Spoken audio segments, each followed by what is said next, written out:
Okay, now we're recording. Let me start over. Tonight, what I want to do is go off the cuff a little bit and Google how to lose 10 pounds, because it's something that a lot of us do. How to lose 10 pounds, how to lose 50 pounds, how to lose all, whenever we're trying to lose weight, we typically just go to the source of the internets, right? Because there's so much information there. That's what most of us do for information now anyway. So I wanted to do that and kind of go through and debunk the crap and pick out the good stuff and set you up for success in a journey that makes sense for you. If you have any questions along the way, as always, please feel free. You can jump on the Zoom link if you want to do that and come live with me, or you can just type them in the Facebook chat and I will see that over here on my phone. Okay, so let's get started. Again, this is a little unusual in that it's off the cuff. I didn't prepare a presentation this time because I kind of wanted it to be this like interactive, like if I were just somebody starting out on a journey trying to lose weight and I went to the internet and said how to lose weight, what sort of conflicting information are we going to get and what do we do about that? So let me share my screen actually so you can see me do this too. I haven't pre-Googled anything, so this is really abnormal for me. I'm typically an over planner, so this is actually a little bit nerve-wracking for me. To not have like a solid plan is unusual. Let's see, so let me open up Google and then I'll share my screen on that and you guys can let me know if you're seeing that. And then Jessica, did you hear Victoria passed on the win? So you were the next win. So I'll be sending you a bingo for anybody who's like, win of what? Victoria passed. So we're gonna give that to Jessica. Okay, so are we all seeing my Google? Give me like a yes or a thumbs up or something in the chat. Are we seeing? Okay.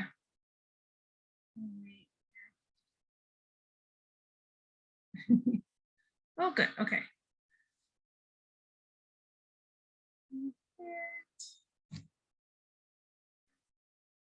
Are we seeing? Oh, look. All right, I've got on Zoom, they see it in the world of Facebook. Are you seeing the share? Are we good? Okay, perfect, let's do it. So I'm just gonna Google how to lose weight and see what happens. How to lose 10 pounds. I'll do in 2 weeks, lose 10 pounds in 2 weeks, just because that's what I titled it. And I did that for a reason, because that's one of those like, oh, that's kind of exciting. How do I lose 10 pounds in 2 weeks? And before I plunge into this, can I first say that losing 10 pounds in 2 weeks is typically not healthy and typically not sustainable. So before we launch into the findings that we find, oh, see, I'm already irritated. Number one is follow low calorie diet. Okay, all right. See, I'm already gonna get worked up, guys. Okay, before we launch into that, let's talk about the difference between losing weight and losing fat, because those are not the same thing. So oftentimes when I get on calls, what people want to hear is, or when I ask them what your goal is, it's lose weight. And we need to clarify what that actually means, because you can lose weight fairly easily. Okay, you can put your body through some hell and you can lose weight in ways that are not healthy and not sustainable, but you reach a certain number, right? And so when we say lose weight, I think what most of us really mean is lose fat and feel good in our clothes again and appreciate the reflection in the mirror. I don't think that, even though we let this number dictate us so much, I don't necessarily think that reaching a certain number on the scale and still feeling like crap is really what anybody wants, right? And so when you say lose 10 pounds in 2 weeks, sure, we can do that. We can totally lose 10 pounds in 2 weeks, but it's going to consist of mostly water weight and muscle, right? Because the second we start doing crazy things like restricting ourselves too much, our body first pares down muscle because muscle is so expensive. So you can lose this weight, but you're also losing the muscle tone. That is really, when we say we want to lose weight and feel good and look good in our clothes, we really want to look toned, right? We want to look healthy. And so you can lose weight and sure, do it in ways that are not healthy and do it in ways that are not sustainable. And then the second we step out of the ways that we're doing it that aren't sustainable, we just gain that weight right back. And more so, this is where that whole cycle happens, where we've gone on a crash diet and we lose some weight, it attacks the muscle first. It always pares down muscle first before it even tries to hit the fat, because muscle is more expensive to maintain. And so then we stop the crash.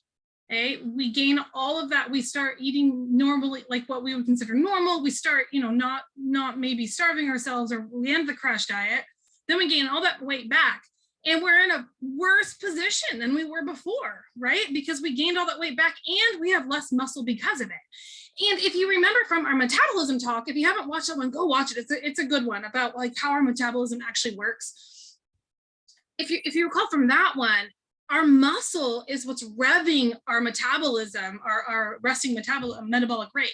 We want more muscle to make our metabolism rev higher. And when our metabolism is revving higher, then we're burning more energy just maintaining than we are when we have a less like muscle percentage.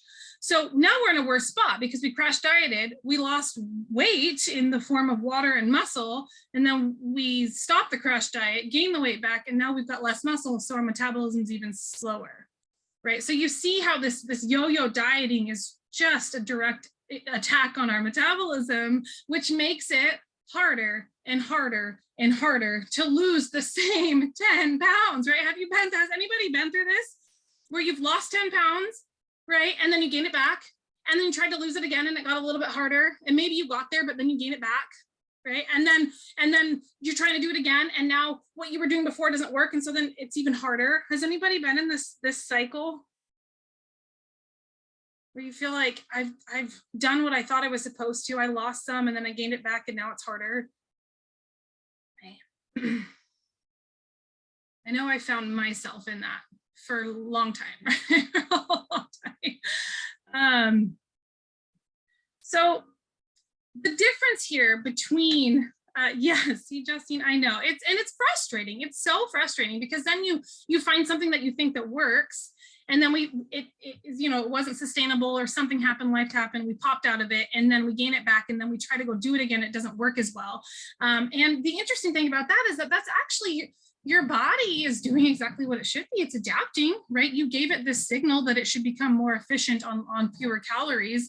And so that's exactly what it did. And then you ump your calories again, and then all of a sudden it puts on weight, and it's really, really frustrating. So losing 10 pounds in general in 2 weeks is not sustainable. I mean, you can do it, but in ways that are not healthy and that will make you feel miserable. And it's going to be mostly water weight and muscle weight. And that's not typically what people really want. What people really want is fat loss. What we want to do is pare down the fat and up the energy and look toned and healthy and, and all that fun jazz. I think that's what we really mean when we say we want to lose weight. Okay. Correct me if I'm wrong, though. I don't want to put words in anybody's mouth. Oh, see, that's so frustrating, Justine. Justine said she lost 85 pounds in 2018, 2019, and gained it all back, right? And with you, I'd be curious to know the approach there, like what happened, and then what happened to have you gain it back. Okay, so, and I mean, at this point, I hope everybody knows that my approach to health is sustainable and health first always. And that includes weight loss. Can you lose weight in a healthy manner? 100%. Is it healthy to lose 10 pounds in 2 weeks? Typically not. Okay, so I'm hoping that when some of you read this title, lose 10 pounds in 2 weeks, I hope that you were a little bit surprised that would come from me, because that's not actually something that I believe is sustainable. Yeah, see, Victoria says, yep, 30 pounds lost by 30, yeah, and all back when I started eating like normal again, right? Yeah, so we have to find ways that are sustainable and make sense for our lives. Oh man, that's a rough one.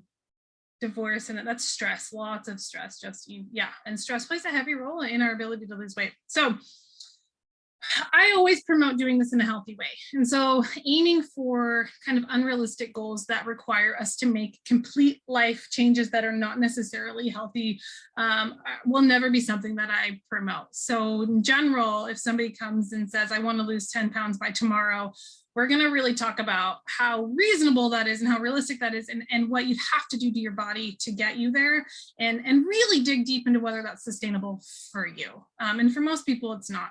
So, maybe extending more realistic expectations. But So that's my first thing, is weight loss versus fat loss. Two very, very different things. Yes, we can get you 10 pounds in 2 weeks. Will it be the 10 pounds you're hoping for? No, it's not going to be 10 pounds of fat. Okay, that takes a little bit more, a lot longer for our body to release that than it is the water and the muscle. So yeah, so you guys saw I just Googled this. So let's say, you know, that I'm just trying to lose weight. So I want to go through these recommendations and see what they have to say about it. And again, with a preface that in general, it is not healthy or sustainable to try to drop a lot of weight very, very quickly. You have to do it in a way that makes sense for your body, in a healthy way that's sustainable, so that when you stop your crash diet, you don't start this yo-yo, right? You don't want to do this to yourself. And so one thing that I do like to promote is that if you're going to add something into your life, if it's not something that you feel like you can sustain, then maybe you need to look at a different habit. For example, if you are currently a couch potato and you decide that now I'm going to start like going to the gym 5 days a week, is that a realistic leap in your life?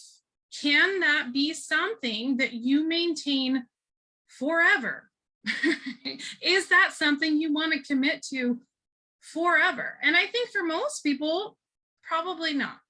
Okay, so you have to be realistic about what you're willing to do to get where you want to go, so that when you get where you want to go, and this is the point, when you get where you want to go, where you want to be, you can stay there, right? Because if you're going to be doing crazy things to get where you want to be, say you meet your goal, right? And say you get down to whatever your goal is, like 150 pounds, nice round number.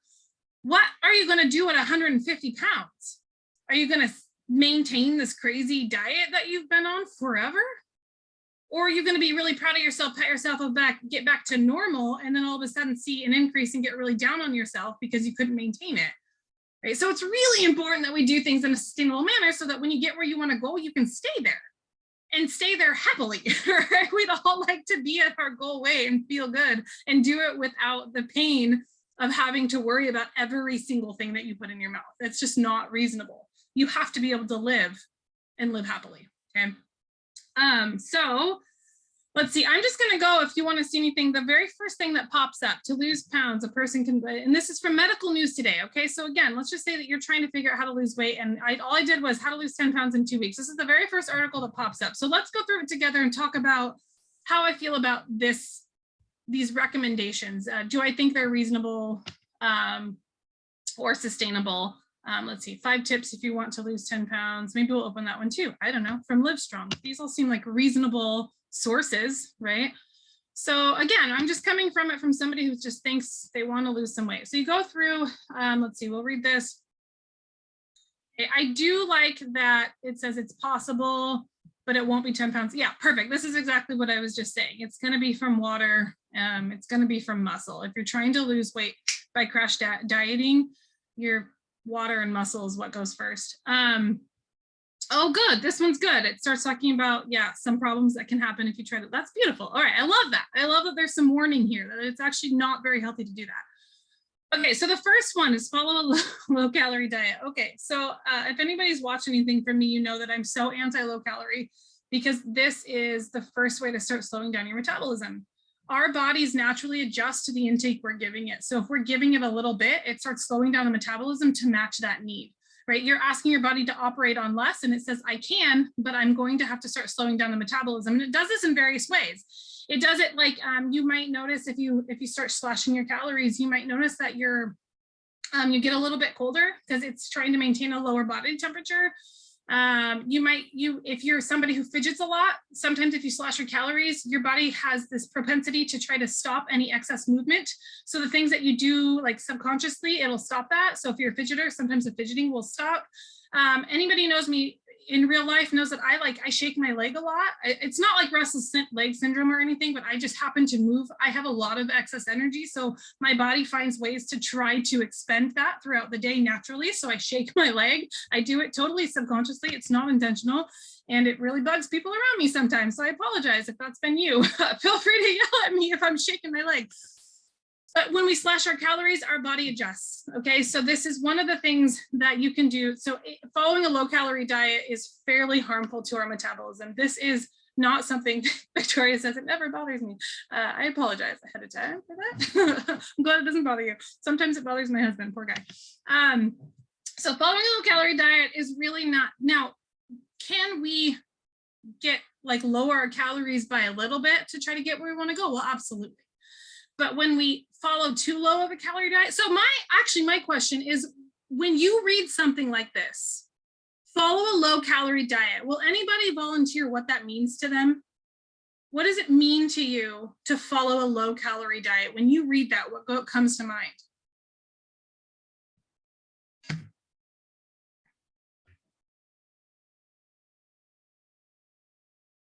Victoria says, I always think this means 1200. Anybody else? 1200 calories. Less calories in than calories out. Yep. Lisa says less calories in than calories out. So I guess, what does that mean to you? Less calories in than calories out. Is that I have a fitness pal and 1200 is what it started. What? Terrible. Okay, so 1200, yeah, right. 1200 is what comes to mind to me too. Okay, and there's a lot of like throughout the 90s and early 2000s, that was like 1200 was the number, right? You shouldn't eat fewer than 1200 calories or something like that. And it kind of became like the number. If you're going to go on a diet, go down to 1200 calories. And yeah, it is propaganda, 100%. Victoria says, why 1200? It must have been, yes, it was. There was tons of things that came out that said you shouldn't go under 1200. And so what the public interpreted that as from those studies is that if you don't need to go under 1200, then 1200 is where you need to be to diet, which is false. Nobody, no grown woman should be at 1200 calories. Okay, that is, you're asking for metabolic adaptation. You're asking your metabolism to slow down. 1200 calories is what less than a toddler needs. Okay, and I recognize that the needs of a toddler are different than the needs than a grown woman, but also you're a grown woman. Okay, we need calories to sustain, to operate, okay, to get our metabolisms running, okay, to digest, to do all the things. We've got to feed ourselves. 1650 is still, I would argue, still too low, Jessica. That's, yeah, shows me how much I burned in a day. Right. So, and the problem with the Fitbits is that what you've burned with Fitbits is really inaccurate. And that's something too, like, for example, if you're tracking running, for example, how many calories you burn will actually decrease the more you run because our body adapts to it. So like if you're a new runner, you will burn more calories while running. If you're somebody who runs consistently, your body has adapted to be more efficient at that and it will burn less. And those sorts of nuances are never captured by these like Fitbits. So they're not very accurate most of the time. So, and that's the one thing about calorie in versus calorie out that really bothers me, is that most of us actually have no idea what calories are going in. Even if you're doing some sort of tracking system like MyFitnessPal, the nutrition labels can be wrong up to 20 to 25% of calories. That's what the FDA allows them to be wrong by, which means that you could be eating a whole lot more than you think you are. And then tracking is also very nuanced. And so it's really hard for these trackers to do a very accurate job with tracking calories in and tracking calories out. So it's those ones are, it's hard because we put a lot of faith in these little gadgets and a lot of them are fairly off. I can't remember, I just read an article and they did a comparison between Fitbit, the Whoop, and there's a third one. Oh man, I should find the article and post it in the group. But basically how different all of these three gadgets were in the same activities. So yeah, that was, anyway, so low calorie, 1200, please don't eat 1200. That's insane. That's not enough. You're going to kill your metabolism and it's just going to work against you, because the second you start eating more than 1200 calories, your body is going to start storing that as fat, right? So, okay, so the cutting the calories, I'm so bummed that this is the very first thing that comes up on the very first search when how to lose 10 pounds, because please don't do that. This is not the best approach. Please do not starve yourself. Okay, this is really, you're working against yourself. You really need to start fueling yourself, but fuel yourself well. I just for comparison, I started tracking because I was doing it with a client of mine. And I haven't tracked calories in a really long time. I stopped doing that a while ago once I got a good feel about what my body needed. And so I was like, well, I'm going to track too. I'm asking her to track. I'll track with her. And I am at 2,500 calories on average right now. And I'm not gaining weight. And the funny thing is, for those of you who have been with me for a while, I'm trying to gain weight. I'm trying to build right now. It's not going well for what it's worth. My build is going very poorly. But I'm sitting at about 2,500 a day and I'm still not gaining weight. And this is all because I have built this metabolism from nothing, right? Like I did the crash dieting. I was metabolically adapted. So the good news is that if you've fallen into this trap, which a lot of us, most of us have, you absolutely can get your way out of it so you can start enjoying food again and still maintaining or losing weight, right? So I lost the majority of my weight actually eating more than I ever did when I was crash dieting. It's the power of food. It's the power of eating well. So don't be afraid to eat well. And then avoid junk food. So this is, man, sure, avoid junk food. Well, what does that mean? First of all, junk food is not well defined. Like, what do we consider junk food now? Like, okay, cookies and cupcakes and pastries, okay. Is pasta junk food now? There's like this gray area. I don't know, pasta's, is bread. Okay, what's junk now? I feel like it's not very well defined. It's also one of those things that is, in theory, a beautiful idea, right? Don't eat the junk and you'll lose the weight. Okay, and also, what about when life happens? Okay, what about when you want to celebrate your kid's birthday? Or what about the night when you want to go have a date night with your honey and you want to share a dessert after dinner, right? Like, just saying to avoid all the junk food isn't realistic, right? So being able to recognize, okay, well, sure, maybe we need to take a look at our junk food. And I would agree with that. Absolutely. Should you avoid it? Absolutely. But I don't think it's realistic for any of us to try to cut it out completely. I don't think it's realistic for us to demonize every single junk. Okay. I also think that we as a society have no real definition of what junk actually means. Okay. So avoiding junk food. Okay. What I recommend, especially if you're like starting this health journey, I say this kind of catchphrase all the time, is like, choose better most of the time. And for most of us, that's really enough, right? So choose better most of the time. And in the times where you want to celebrate life or enjoy life, do it. Allow yourself that, right? Without any guilt. Go on date night and enjoy that time, right? Like, or enjoy that, piece of cake with your child. It's just one of those things that you don't want that to be the habit, right? You want that to be the exception. So avoiding junk food, sure, but to ask yourself to cut out everything that you enjoy that maybe doesn't exactly align with your health goals, I think that's a little unrealistic. Yeah, so high calorie, not filling, lacking nutrients, high in carbs. I mean, very processed. Yes, I would agree. Try to avoid it, but also don't feel guilt if you make a conscious choice to enjoy that. Add lean protein. Okay. So this is one where I would agree with Ish. Add protein. Lean doesn't need to be there, right? We do not have to restrict ourselves to white chicken or white fish. Okay, I mean, those things are fine and dandy. And also it's okay to have steak and red meat. The lean is unnecessary here. We do need protein. Protein is our number one macronutrient. That's something that we all should probably be getting more of. So add protein, cross out the lean, right? Protein does help support the muscle. The muscle helps rev the metabolism. Okay? And the nice thing about protein is it's really, really filling. So it makes it really hard to overeat. If we prioritize our protein, it's really hard to overeat on other things because we're full. It's like, oh, interesting. Victoria said she had white fish today and that was much less filling than less lean protein. Yeah, well, it's got less fat.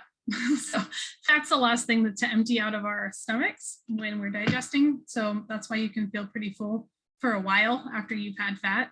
So that's why something like a good ribeye, you know, if you're a meat eater, like a good ribeye is like filling immediately because protein activates the hormone that produces those satiety, so senses of satiety, and then fat is the last thing to empty out of our tum-tum. So we feel full and then we feel full longer. So it's a really good combination. So adding protein is good. It don't restrict yourself to lean protein. If you, I think I'm going to do an entire thing on fat. We did do a talk on cholesterol where I touched a little bit on saturated fat and how unfortunate it was that we demonized saturated fat.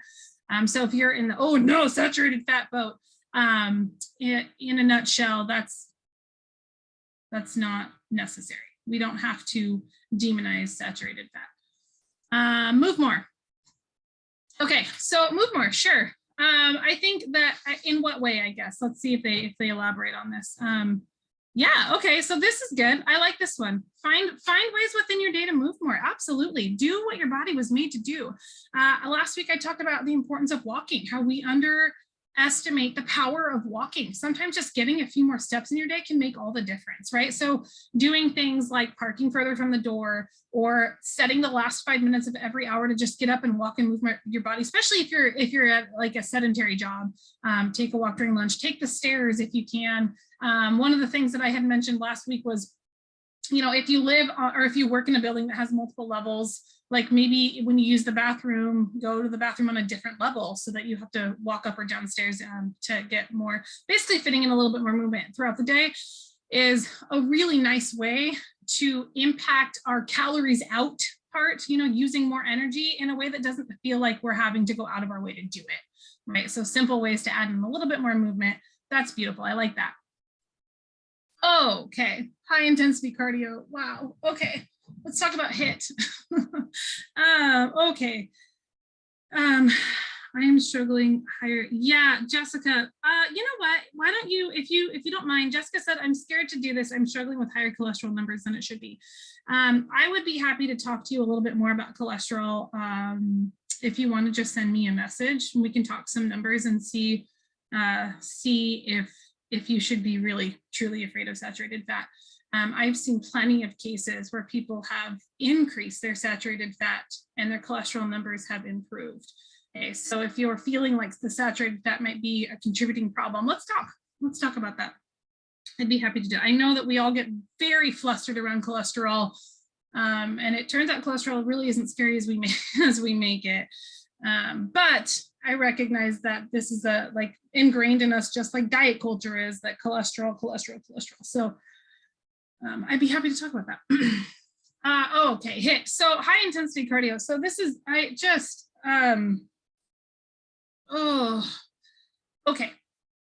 HIIT is something that burns a lot of calories in the moment, but because it does also get your heart rate up and it's kind of a cardio endurance type thing, it doesn't help support the muscle mass that will eventually rev our resting metabolism.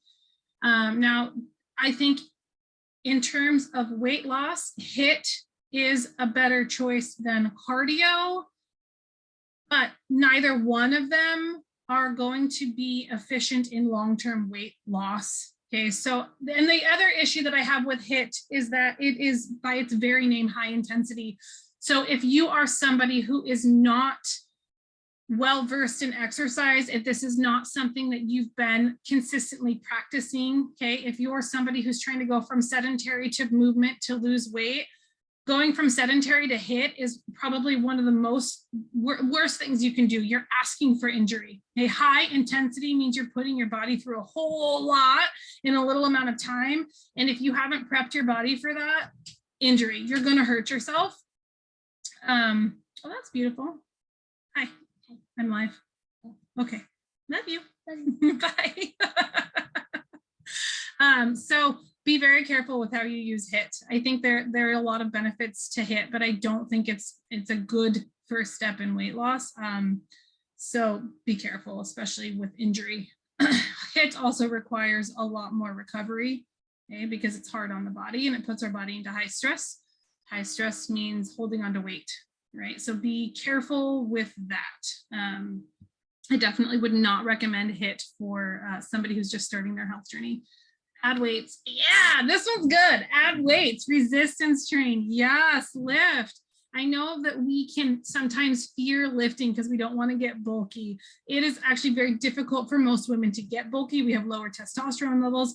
Side note, if just a little fun note about Amber, I actually have higher testosterone than most women, which makes it easier for me to gain muscle. So that's both a blessing and a curse. It's a blessing now that I can embrace strength, but it's been a curse my whole life because I wanted to be thin, and I recognized that I was building muscle and not getting thin, and then I did the crash dieting and just ruined myself. So anyway, add weights. Okay, you want to tone up and build the muscle and build the strength, and that muscle is what's giving us the shape. Okay, that muscle is what's helping us look toned. Toning and strength building are one and the same, right? So somebody's like, no, I don't want to build muscle. I just want to get toned. Yeah. Samesies. Okay, building muscle is getting toned.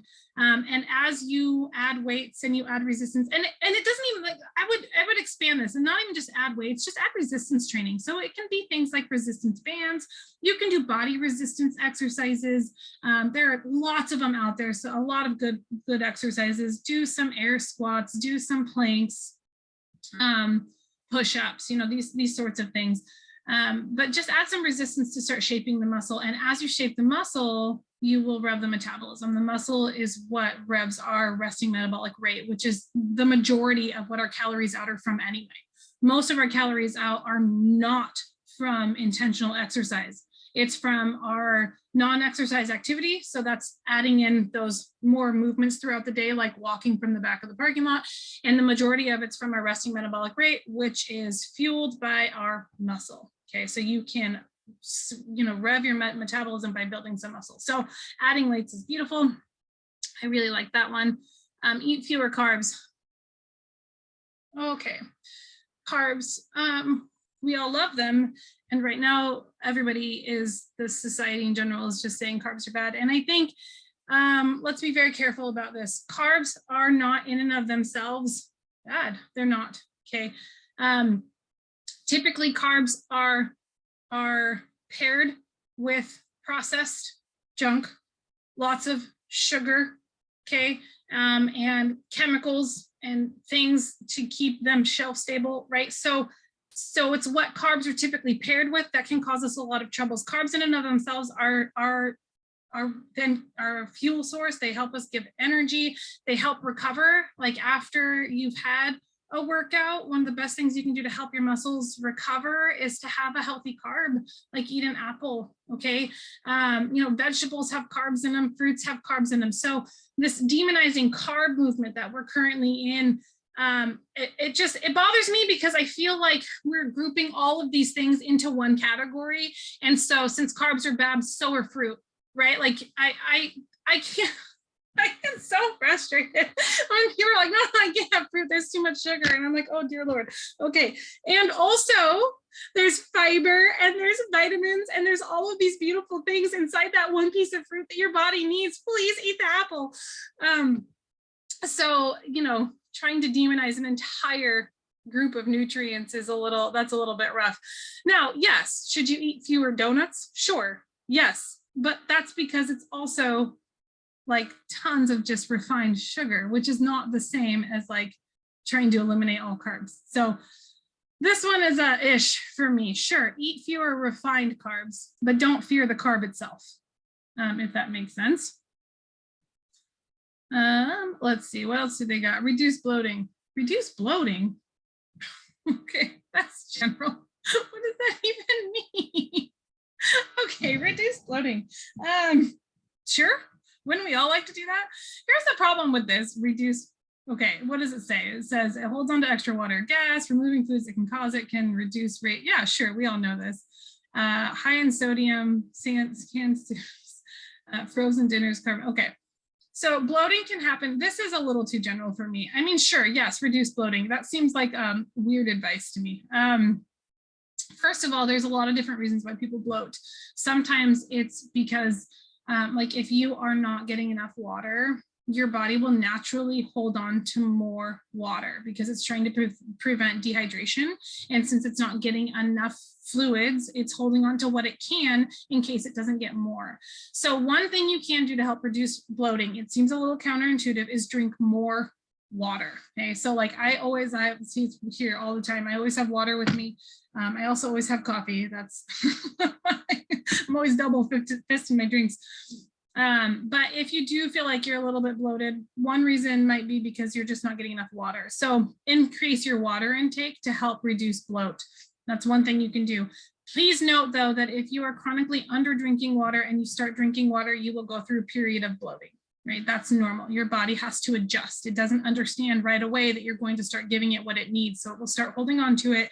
And then a couple of weeks later, you'll release the water and you're going to feel really, really good. So if you're in the situation now where you're not drinking enough, start drinking water. You might see some bloat, and then you'll see the bloat go away.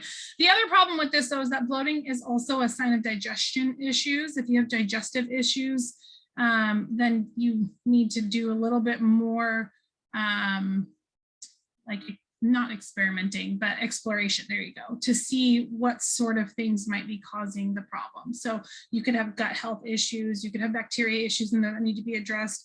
You could have issues with, making bile, which is causing some problems with trying to digest fat. There are a lot of reasons that we bloat that that indicate other issues. So if bloating is an issue for you, if you're feeling gassy, if you get really burping, let's talk. Let's talk about what we can do to fix the foods and maybe help identify what's causing that, because we shouldn't be constantly bloated. So if you're in a situation where you're feeling like you're bloated all the time, there might be a deeper issue there that you might want to try to explore.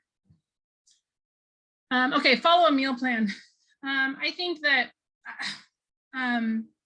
meal plans are really great in theory. I feel like meal plans, people want them. They want, just tell me what to eat, when to eat it. They're also not very realistic. They don't allow you to live.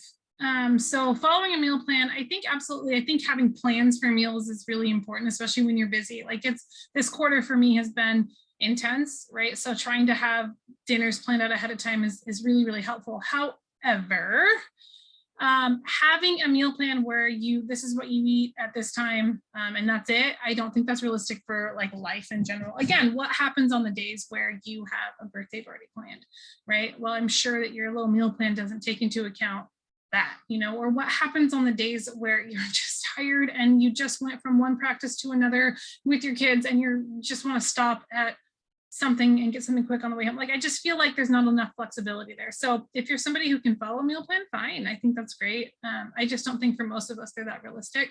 And they also don't allow us to start learning our bodies in a more intuitive way. Like, I feel like when we're just told what to eat and when to eat it, we're not actually learning how to listen to our body. It's amazing once you get in tune to your body, if you can start listening to it. Our bodies are so good at telling us what they need. We're just also better at turning that off. We're better at not listening. We've gotten really good at not listening to our bodies, even though it tries to tell us. And I feel like following a meal plan just allows us to not listen to ourselves again. So if it works for you, great. I think they're not very flexible. I'm not a big, I think they also enforce this all or nothing type mentality, which I vehemently oppose to, because I think it's one of those things that if you get off plan, then what? Like, are you totally screwed? What are you going to do? Right? Like, we need to allow ourselves flexibility. We need to allow ourselves to be human. Yeah, so cool. So Sarah says, we've been doing a bunch of slow cooker meals by mix and matching the proteins, veggies, and regular beef stock, and it's helped a ton. Yeah. You missed my declaration in the beginning of this, Sarah. I had a crock pot on for today, and when we went to go eat it, it hadn't like fully turned on, and so all of the chicken was still raw. So I was like, okay, well, I'm gonna go do it live. Good luck, honey. You need a backup plan. Oh man, that was my issue. Apparently, I don't know how to turn on a crock pot. Who knew? I don't know. It's hard. I don't know. Turning the dial. Who knew? So following meal mode. All right, change behavior. I think that this is like the yes, absolutely. I think a lot of weight loss is rooted in our behaviors and trying to change habits, and that is really hard to do. Okay, and so for me, changing the behavior. So number 10 and number 11 here. Oh, I'm so glad to see they have Seek support. This is so good. Oh man, thank you, Medical News Today. This is fantastic. I had no idea what we were going to stumble upon when we opened this article, but this is good. I think changing your behavior can be coupled with seeking support. Sometimes we're just not good at recognizing our own triggers. So trying to have somebody sit down and help us work through what our triggers are. Sometimes trying to just even brainstorm ideas about, okay, this is my habit. How can I change, make it a little different so that it doesn't seem like an inconvenience to me, but it's also improving my health.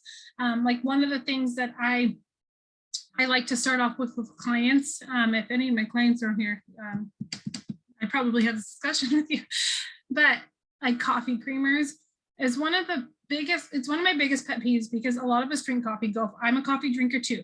Okay? And I don't drink coffee black. I've got, see, I don't know if you can see it. No, you can't, but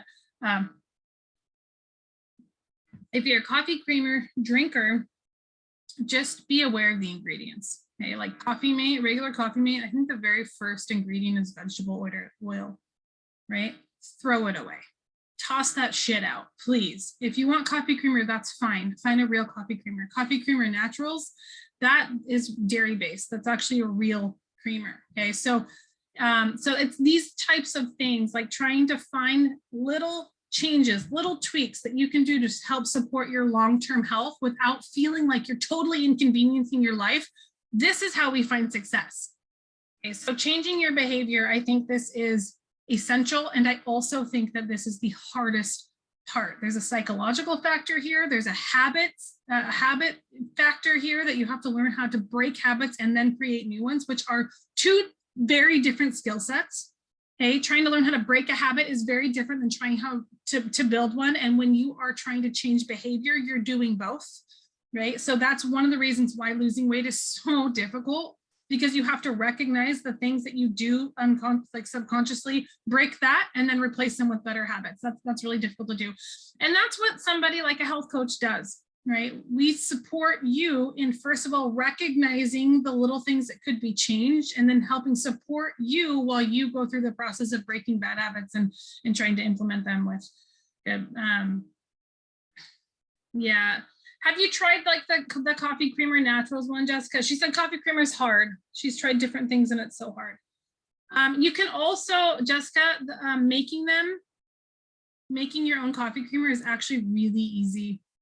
Just Google like your own recipes, and then you can control not only how much sugar is in it, but you don't have to put any oils in it. You don't have to put like any crap in it, right? It'll be a dairy base with flavor. So that's another thing that you can do. If you don't like the ones that you've been trying on the shelf, it's really easy to make by yourself, and it stores fairly well.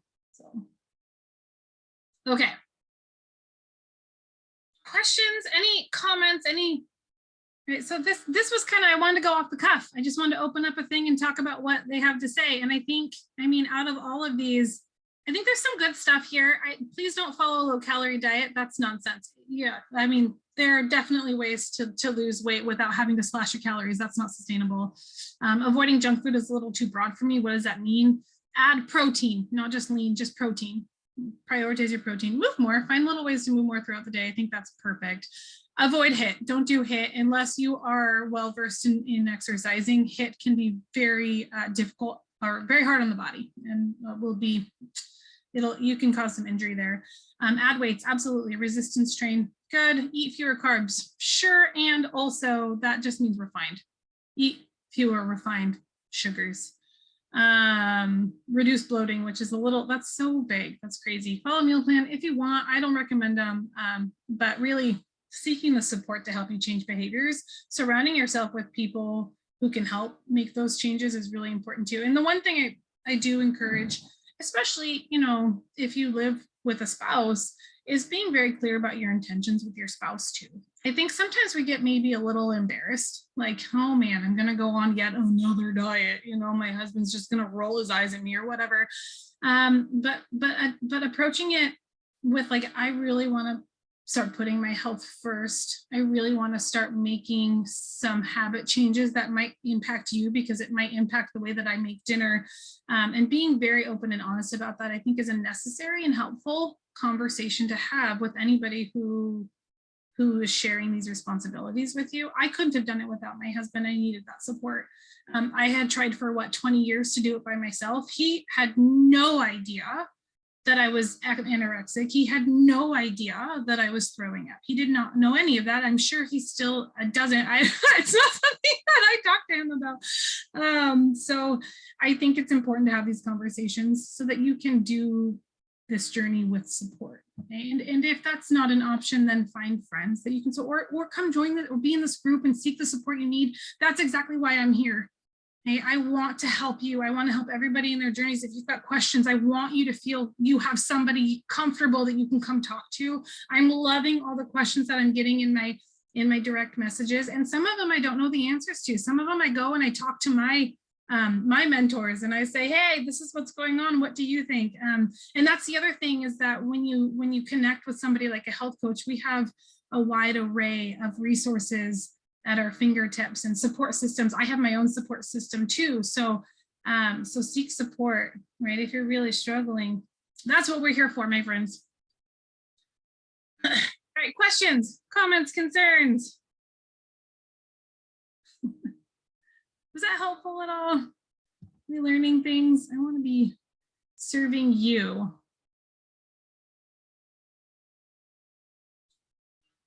Okay. Well, if there's a topic at all that you want me to hit on, please feel free to message me or put it in the group. I absolutely want to be serving your needs. So if there's something you want to talk about, this just seemed like kind of a fun thing to do, because I know that we all tend to go to Google when we want answers, and just be careful with the type of information that you're getting from that. If you do Google and you find something that looks interesting to do, but you're a little unsure, please feel free to reach out and ask me what I think about it. I'm not the end all be all of knowledge, let's be fair here, but I will be honest with how I feel about things if I have an opinion on it. And if I don't, then I'll go to my support system too and ask them what their feelings are as well. Yeah, the fluff is hard, Sarah. She says it's always helpful to get the fluff figured out. And I think that's the problem, is that when you start trying to even do research on weight loss, it's very conflicting. There's a lot of crap out there. And there's a lot of good stuff out there. But trying to figure out what's crap and what's good, right? That's the hard part. So, all right, sweet. And if you guys have any questions, please feel free to DM me. I'm more than happy to answer questions.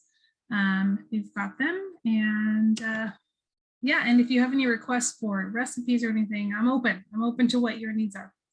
All right, so until next time, eat more, eat well, be happy. Bye, guys.